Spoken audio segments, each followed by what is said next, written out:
Hello, my name is Dr. Lori Brotto, and I'm an associate professor in the Department of Gynecology at the University of British Columbia. Thank you for joining us this evening on this webinar through our Gyn in the Know program series. For those of you joining us for the first time, we're thrilled to have you join us. Gyn in the Know is a program that's been funded by the Canadian Institutes of Health Research, and through this project, we've pulled together a series of very important women's health topics in which we have been attempting to raise awareness and talk to you about these important issues. Tonight, we're thrilled to be welcoming Dr. Julie Van Schalkwyk, a clinical assistant professor in the Department of Obstetrics and Gynecology at the University of British Columbia.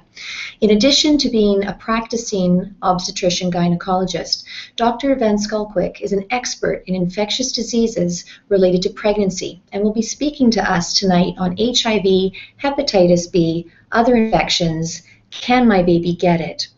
If you're joining us through our Gyn in the Know webcast website, please be sure to fill out the evaluation form, which you'll see at the bottom of your screen, and you can do that at the end of the program. We also welcome you to submit any questions that you have, and we'll have an opportunity to have our expert address those questions at the end of her presentation. Thanks for joining us.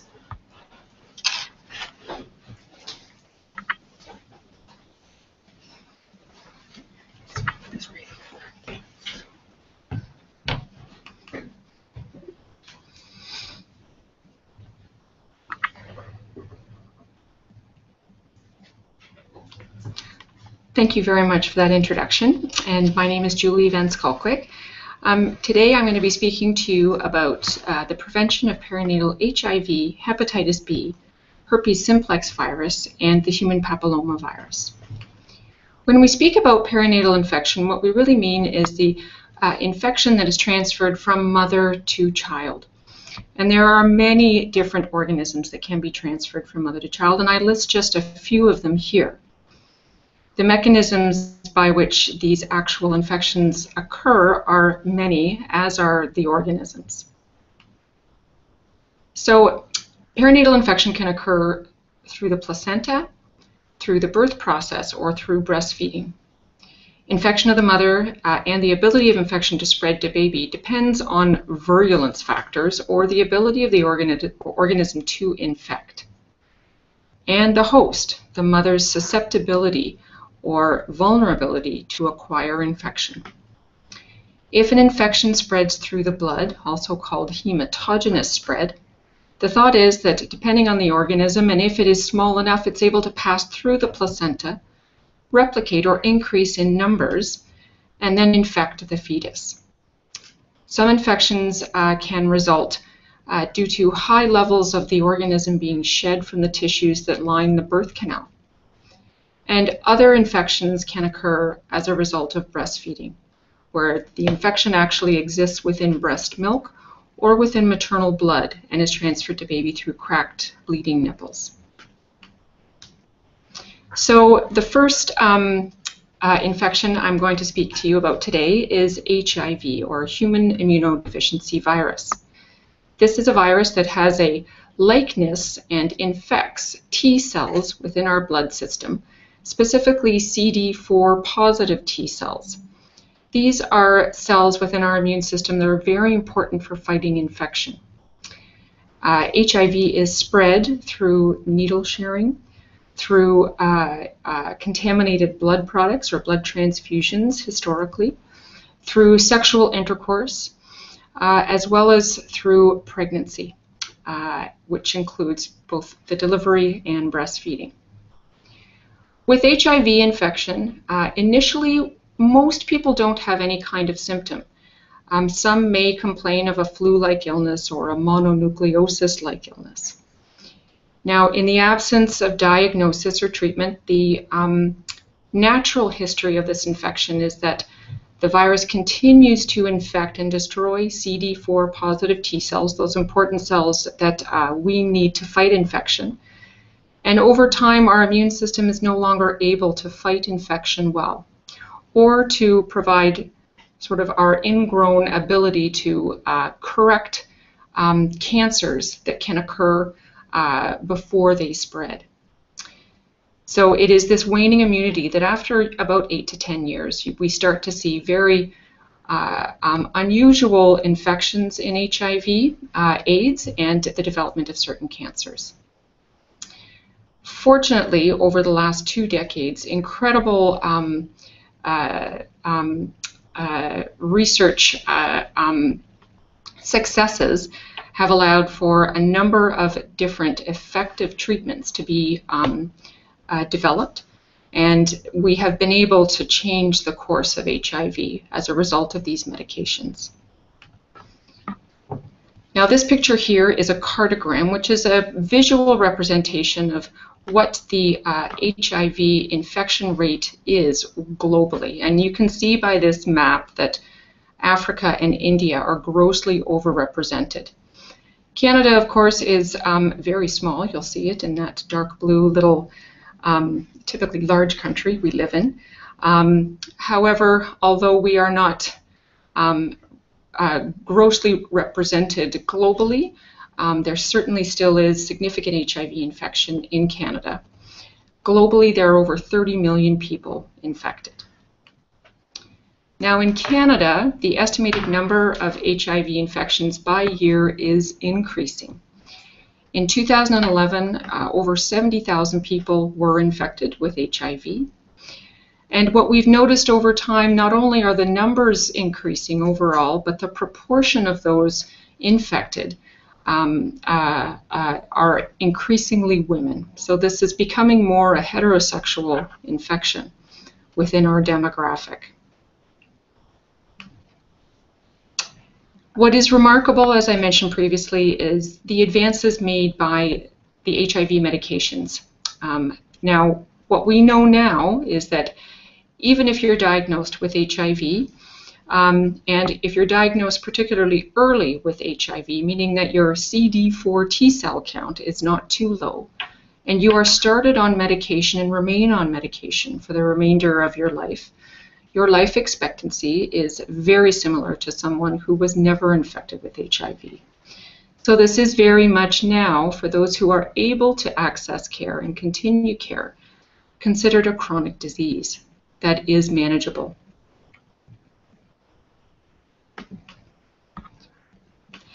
Now, getting back to perinatal infection, what we know is that when women are infected with HIV and are not on treatment, so have a lot of virus in their bloodstream, the risk of transmitting this virus to their baby can occur before delivery in up to 10 to 20% of cases.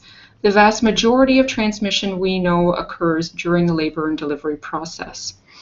And following that, breastfeeding and further exposure through breastfeeding or even mixed feeding can increase that transmission rate further. So prior to the use of HIV medications in pregnancy, any woman HIV infected, not on medication, had about a 25% chance of transmitting the virus to her baby. If you added breastfeeding to that care, you would increase that likelihood of transmission by 20%, meaning about 45 to 50% of babies were infected. Early on in the course of HIV care in pregnancy, it was recognized that having a cesarean section before delivery or early in the labor process reduced the risk of transmission to about 17%.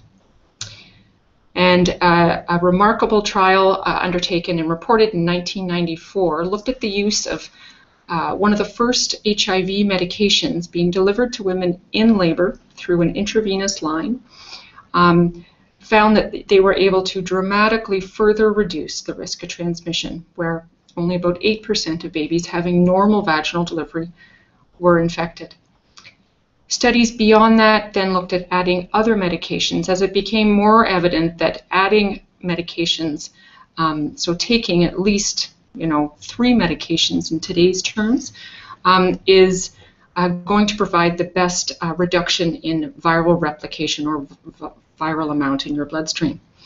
So with 2 medications, we found that the transmission risk was reduced to 3%. In 2002, when it became standard to use 3 medications in pregnancy, started well before the time of delivery, the risk of transmission was about 1%. Now, in British Columbia, using 3 or more drugs over the course of the last decade, together with the Oak Tree Clinic, which is a clinic I'll mention in my next slide, we have been able to share in the care of over 500 pregnancies where not one transmission has occurred. This is remarkable, and I feel so privileged to be part of this chapter in medicine. So in summary then, managing HIV in pregnancy, obviously the best way to do that is to prevent infection in the first place. So understand what your risks are, practice safe sex, and eliminate risk behaviors if they exist. Know your status, get tested. Currently in BC, there is a real motivation for all people to be screened, now at least once every 5 years as part of our normal health maintenance program. We know that, as I presented in that slide, getting tested, getting diagnosed, and getting on treatment confers excellent outcome. Where pregnancy is concerned, diagnosis should be made at a minimum very early in the pregnancy so the treatment can be organized. The most important thing about success with HIV care in pregnancy is medication adherence. So being engaged in your care, having close follow-up is essential. The goal of all this therapy and adherence is to ensure that the virus in your blood is very low, if not undetectable at the time of delivery. We know that vaginal delivery is perfectly safe under these circumstances. We continue to suggest avoiding breastfeeding, however. Once again, engagement in care is the biggest success with HIV in pregnancy. And feel free to Google the Oak Tree Clinic, which is a provincial referral center with all kinds of resources present on the HIV care of women and children in the province of BC. So the next virus I'm going to talk about is the hepatitis B virus. It is the most common cause of liver cancer and is responsible for 80% of cases worldwide. And liver cancer, or hepatocellular carcinoma cancer, is the 3rd most common cause of cancer death globally. So in my own practice and in my own community, I know that there can be a bit of a reassurance with the presence of hepatitis B, be it in pregnancy or out of pregnancy, but certainly within pregnancy, because as I'll get to later, we have very effective ways of preventing transmission. But regardless, a woman who has chronic hepatitis B infection has about a 20 to 25% chance of dying of liver cancer related to that infection. So pregnancy and defining or understanding your hepatitis B infection is a wonderful opportunity to engage in further care and prevent progression to cancer if possible. And it can be done so very easily. In BC, all women are screened for hepatitis B. As they are HIV, they're offered these tests early in their pregnancy. The other thing to know about hepatitis B, certainly for the non-pregnant population and for the pregnant population, is that this is a vaccine-preventable infection, and it can be used in pregnancy as well. So what does hepatitis B mean globally? Well, many countries have high rates of hepatitis B infection, greater than 8 to 10% of the people living in some countries have hepatitis B. In fact, 1 in 3 people globally have been infected with hepatitis B. And there are thought to be over 400 million people who end up being chronically infected, meaning the infection doesn't go away. And keep in mind, when we compare the rates of hepatitis B infection, this is 10 times more common than HIV infection. Not only that, hepatitis B is incredibly infectious, and I think that speaks when we look at the levels of, or the amount of infection that exists with these 2 viruses. Hepatitis B is 1,000 times more infectious. In Canada, the likelihood of having hepatitis B on a population basis is 1 to 2%. And we know locally in British Columbia, about 1 in 100 pregnant patients will be hepatitis B positive. So how is this virus transmitted? By a number of different routes, through the skin or percutaneously. This is through injection drug use, occupational blood exposure, transfusion blood products that were contaminated with the virus. It is very easily transmitted sexually, be it anal, vaginal, or oral sex. There is even horizontal transmission, and what this means is that within members of your own household, sharing a toothbrush, for example, can put you at risk of acquiring this infection. And certainly, not surprisingly, given the topic of this chat, perinatal infection, and where it is very common to have hepatitis B. This is typically the most popular and common way to acquire hepatitis B. And the concern with acquiring hepatitis B at a young age or even at the time of delivery is that you're more likely to have that infection for life if you're infected at a young age. And as mentioned previously, all women are offered screening for this in their first trimester. So how do we prevent infection from mother to baby? We prevent this with vaccination. In the absence of vaccination, about 90% of babies will acquire the infection. And in the past, a number of studies were done to look at what was the best way to prevent infection for these babies. Giving babies antibodies that are directed towards the virus reduced transmission by about 60%. When they actually gave vaccine in 3 doses to these infants after delivery, they were able to reduce that transmission risk by about 75%. What is commonplace today and what is offered to all women in BC who have chronic hepatitis B infection in pregnancy is both the antibody injection as well as a vaccine series that is currently 4 doses of a hepatitis B vaccine. And typically we know that this will provide protection in 85 to 95% of cases. But the question that I was personally interested in and is evolving in terms of new ways to treat hepatitis B in pregnancy is what about that 15% who fail the treatment of the antibody and the vaccine. So a lot of work has been done on risk factors for transmission of hepatitis B in pregnancy, and we know that it's actually the level of virus in the mother's blood that is predictive of failing that vaccine and antibody treatment. And the higher the viral level in mom's blood, the higher her chance of failing that prophylaxis. We know that this can occur in up to 30% of cases when the virus count in the blood is greater than 1 million copies per milliliter. So as I've described with the HIV experience, a number of studies have been carried out looking at the use of medications to help slow down or stop the replication of hepatitis B in pregnancy to see if that will then add further protection to these newborns. And there is a growing body of evidence to suggest that these extra 15% of babies who fail this treatment can actually be served by giving the mom's medication in their pregnancy. 3 different agents have been studied. Lamivudine shows that about 80% of those 15% who failed could be protected.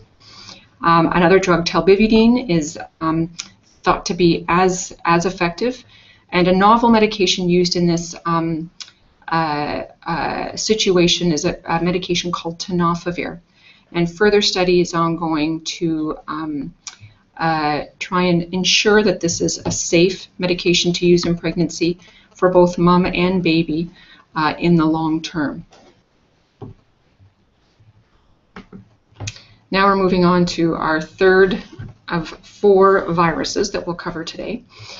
So next, because I get lots of questions about herpes simplex virus, as well as human papillomavirus, I really wanted to make sure I highlighted these and gave you the opportunity to ask any questions. So the herpes simplex virus is defined as type 1 or type 2. And this very crude clip art slide I put together, the purpose of this is to illustrate that HSV1 is historically was the strain of herpes that caused oral cold sores. And HSV2 was the strain that typically was seen with genital herpes or genital ulcers. What we know over time is that more and more cases of genital HSV1 are being diagnosed. However, there appear to be very few cases of oral HSV2 diagnosed. So what is HSV? Well, of course, it is a sexually transmitted infection. It is spread through oral, vaginal, or anal sex with someone who has the infection. It typically causes blister-like lesions within 2 to 12 days after exposure. Although the presentation initially and even on recurrent outbreaks can be highly variable. It may be just some tingling felt in the genital region. It may be burning pain. It may be a small slit in the skin. Typically, the first outbreak is quite painful, and the frequency or how often you get recurrences and how painful they are or significant they are is unpredictable. We know that the fluids found within the herpes sore carry the virus, but it can also be shed from the genital tract, so the tissues that line the cervix, the vagina, the vulva, in fact, almost anywhere in the boxer short region. The virus can be shed and cause infection. So how is herpes simplex diagnosed? It can be a real challenge because truthfully the gold standard, the best way to diagnose this infection is to actually have a blister and have that blister de-roofed or the top part of that blister taken off and a swab taken at the base of that to collect as much virus as possible, and then have that virus grown in a lab. Now, we know now as technology has improved that PCR, a special test, can actually detect particles of the virus from a swab and is probably much better, or we know is better at picking up the virus.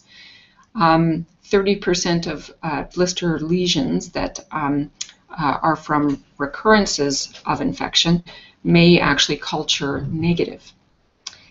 There are some antibody studies that some of you may have heard of that are available, currently covered by our medical services plan is something called an HSV IgG. Essentially, this is an antibody test. Blood taken from you would then determine whether or not you've ever been exposed to HSV. And frequently this comes back positive because many of us have had cold sores.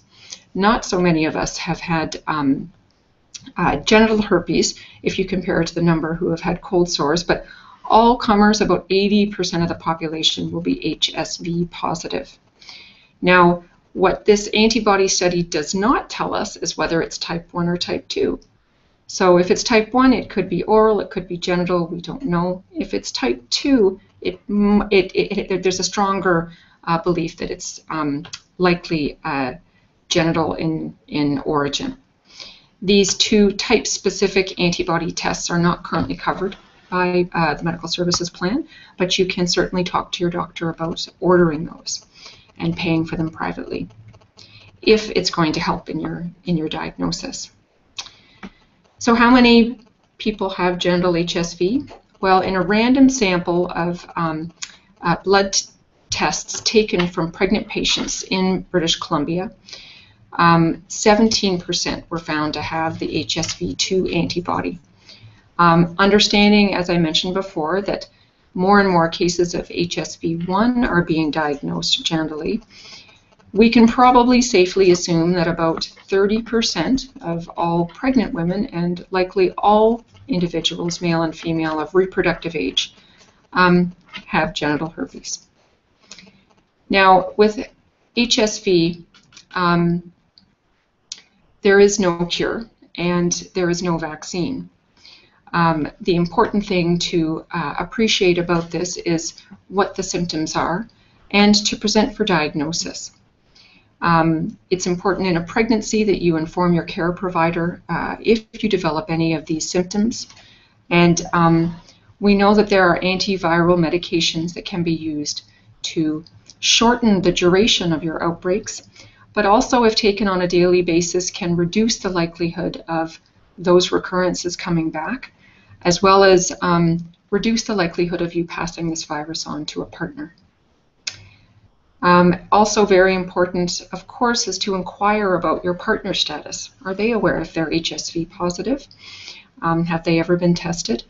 And practice safe sex. Use condoms, use rubber dams. So back to the pregnancy perspective, we know that transmission of this virus to the newborn does occur.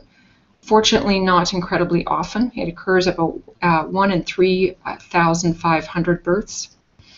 And we know that most of these infections are due to a primary infection, usually in the latter part of pregnancy.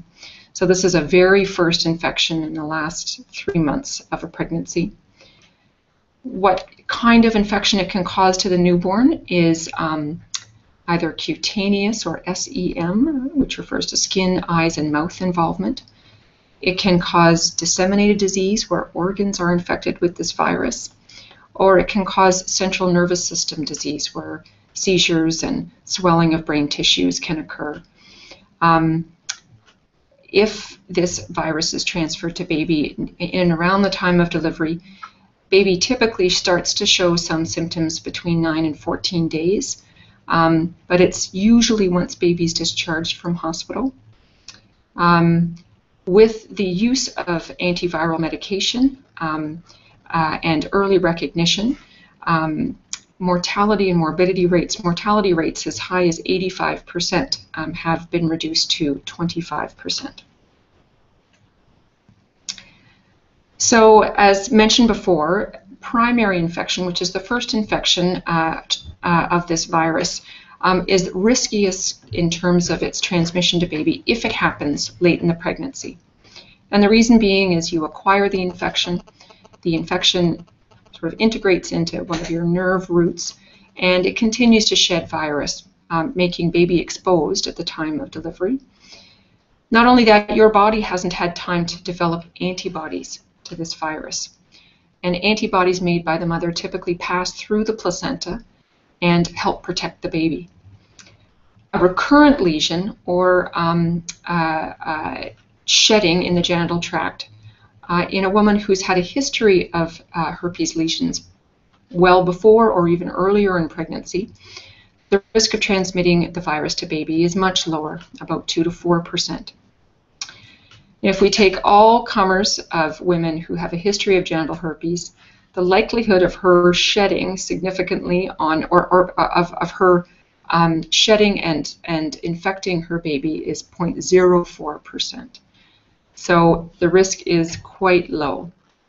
We know that cesarean section can reduce the risk of this infection if someone were to have a primary outbreak in their last trimester of pregnancy, or if they present early in labor or before labor with a recurrent infection. So again, what can you do to reduce transmission to your baby is obviously know your status, be self-aware, speak to your care provider, and get tested. Certainly, this is easier when you have symptoms. And when we consider risk to baby, as mentioned previously, we think about a herpes lesion anywhere in the boxer short region, so even on the lower back or the buttock. We know also that the use of antiviral medication can further reduce the likelihood of having a recurrence near delivery or shedding the virus in the genital tract at the time of delivery. And so what is currently recommended for those who know their status, we recommend at about 36 weeks of pregnancy, so with about a month left in the pregnancy, to start medication on a daily basis and to take it until such time that the baby's delivered. This we know will reduce the likely need for C-section because of a recurrence, and it will reduce the likelihood of shedding. And we assume from this it will also reduce the likelihood of transmission.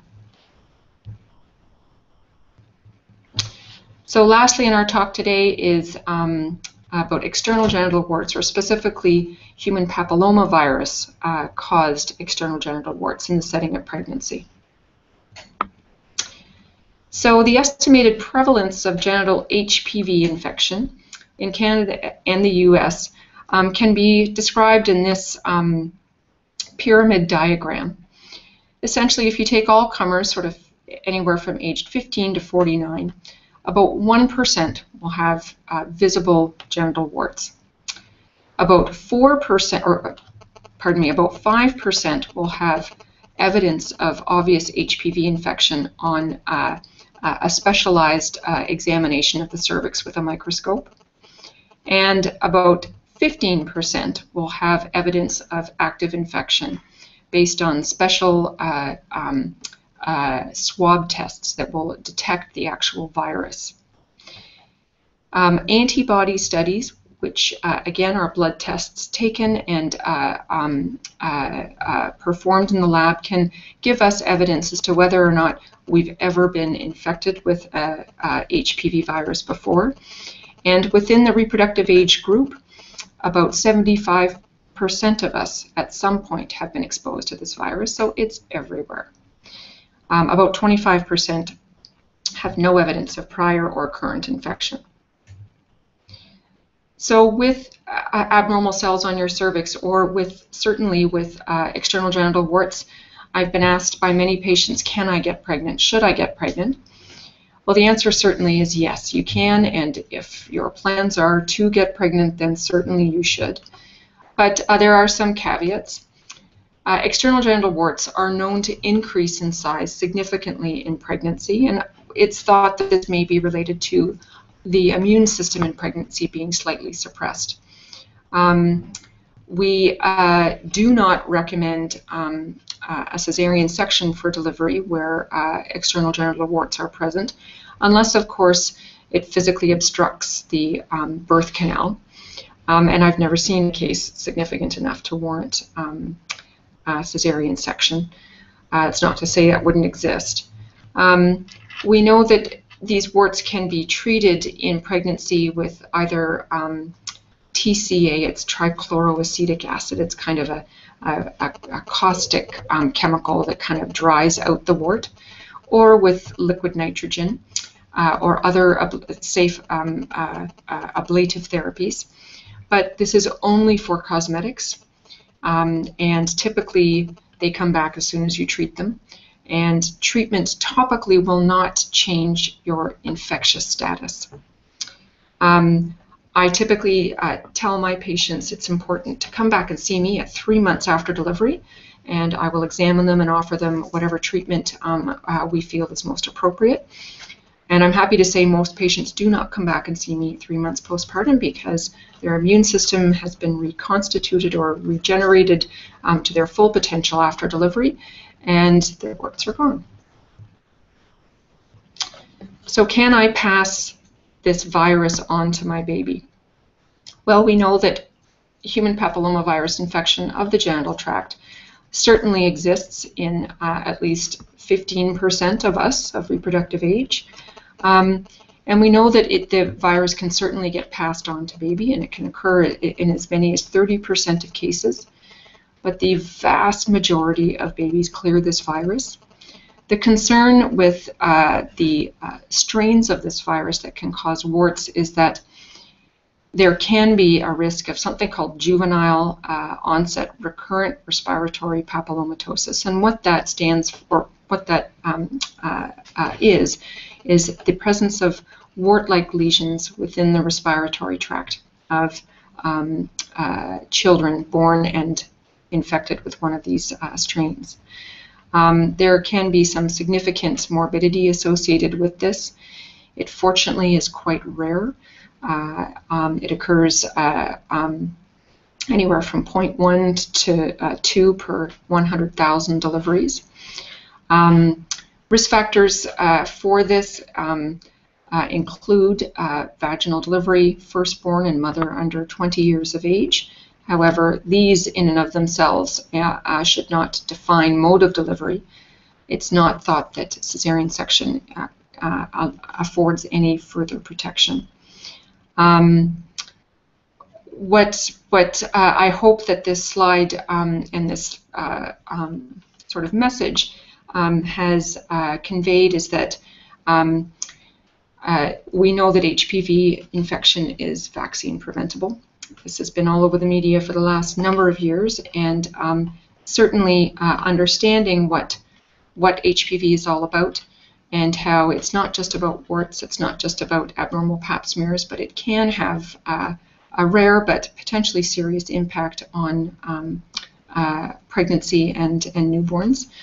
So speak to your care provider and consider vaccination. We know vaccination is safe before pregnancy and after breastfeeding. So if you're even considering pregnancy at any time in the future, consider HPV vaccination.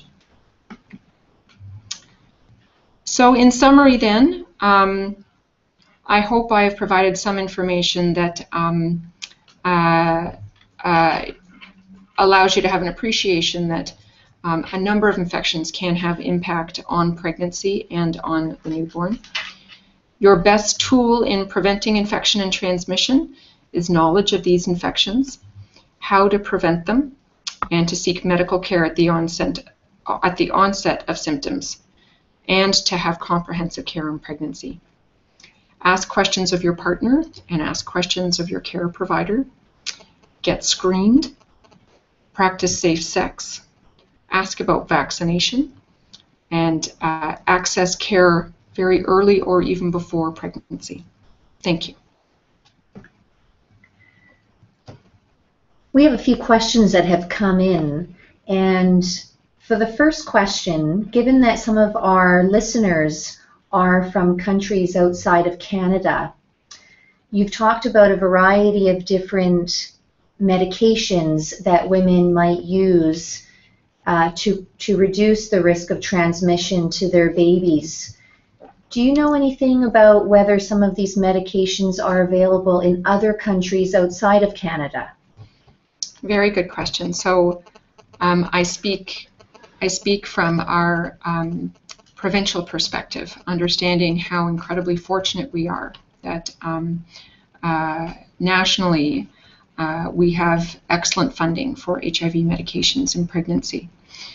And seeing how well these medications can work, I think it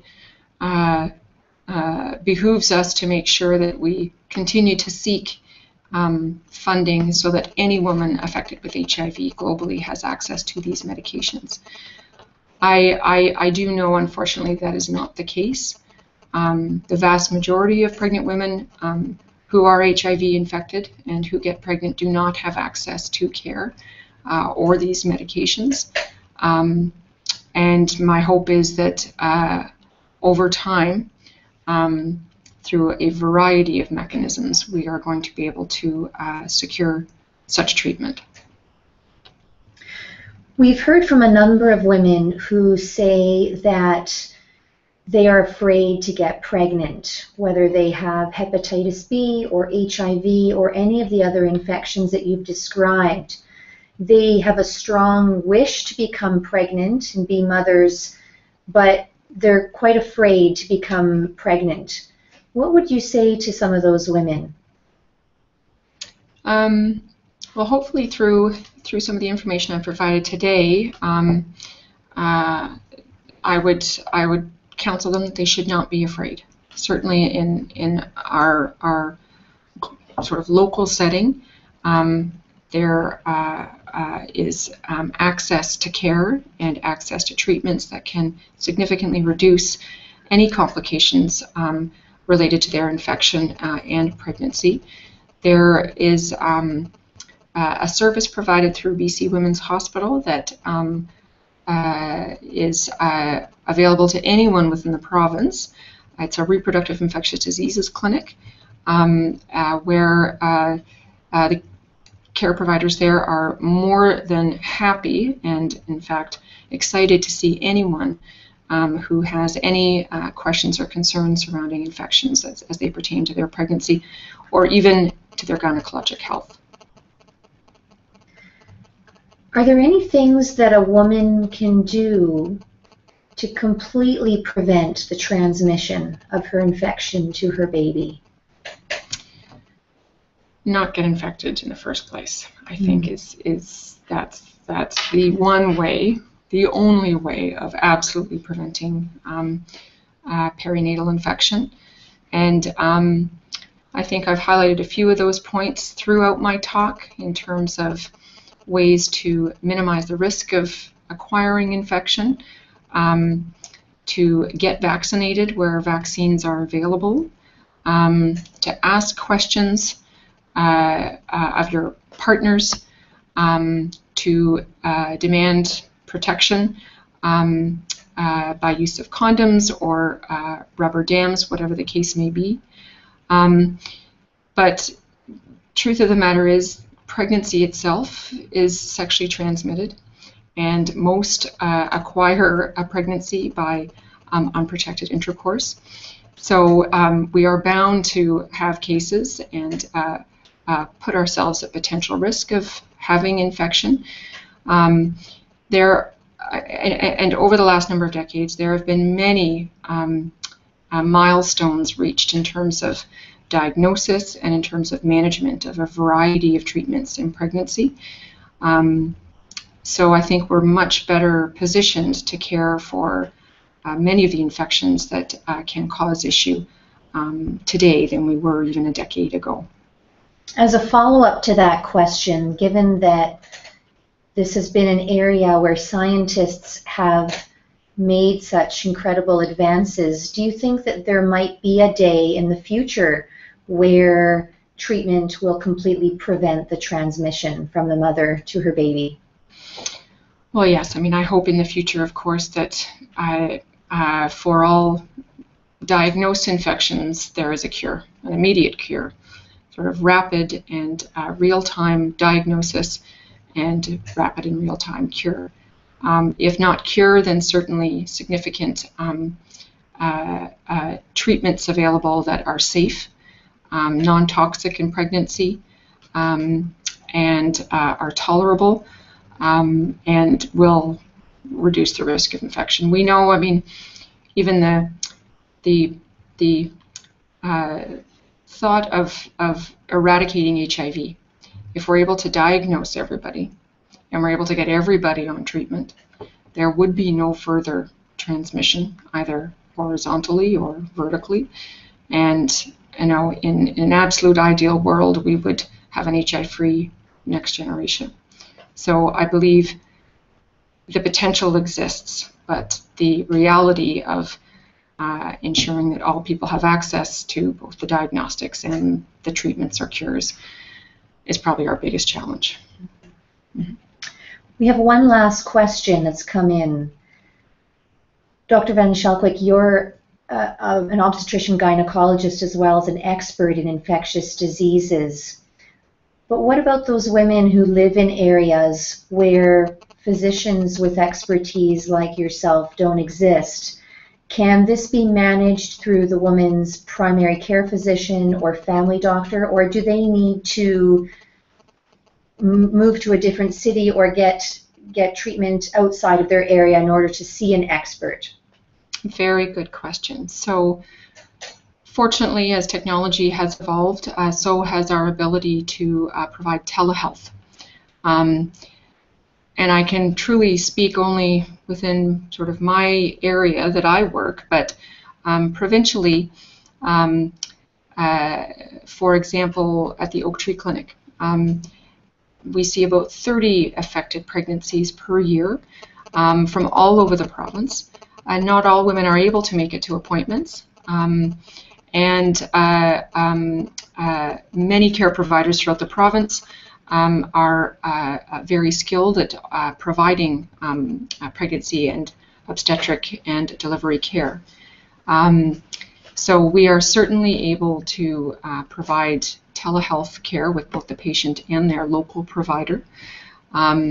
We ideally do encourage at least one visit at the clinic to ensure that all questions are being answered and all investigations are organized.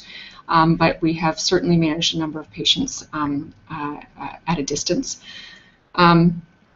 Again, locally, if there is need and contact is made with the Reproductive Infectious Diseases Clinic at BC Women's Hospital, we'd be more than happy to organize distant care in coordination with the patient and their local care provider.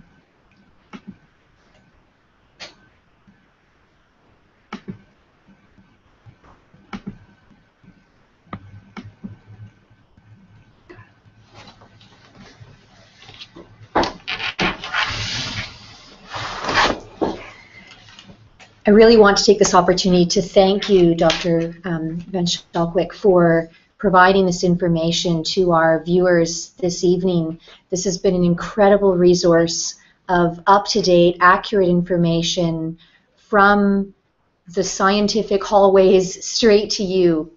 I also want to thank all of you for coming out and listening to this webinar, which will be available on our website at www.gyneintheknow.com.